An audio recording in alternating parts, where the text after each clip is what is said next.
નમસ્કાર દર્શક મિત્રો, વાત કરીએ આજના મુખ્ય સમાચારોની.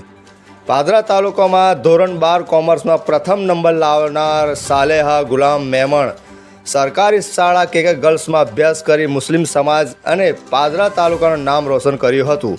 તેમજ મધ્યમવર્ગીય પરિવારમાંથી આવતી સાલેહાએ પોતાના મા બાપના આશીર્વાદ લીધા હતા અને મોં મીઠો કરાવી ખુશી વ્યક્ત કરી હતી. પોતાના પિતા લારી પર કપડાં વેચી પોતાનું ગુજરાન ચલાવે છે. ગરીબની છોકરી એક સરકારી શાળામાં ભણી 12 કોમર્સમાં પ્રથમ લાવી મિસાલ પેશ કરી હતી.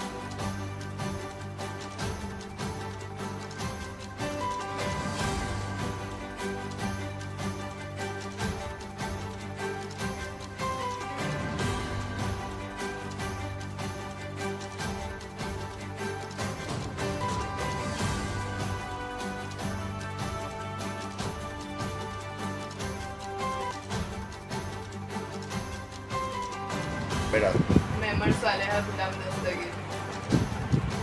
મારો પાદરા તાલુકામાં ફર્સ્ટ નંબર આવ્યો કોમર્સ. કઈ સ્કૂલમાં ભણો? શ્રી ચોકસી કે ગર્લ્સ હાઈ. શું આગળ તમારું ભણવાનું કોઈ ઈરાદો?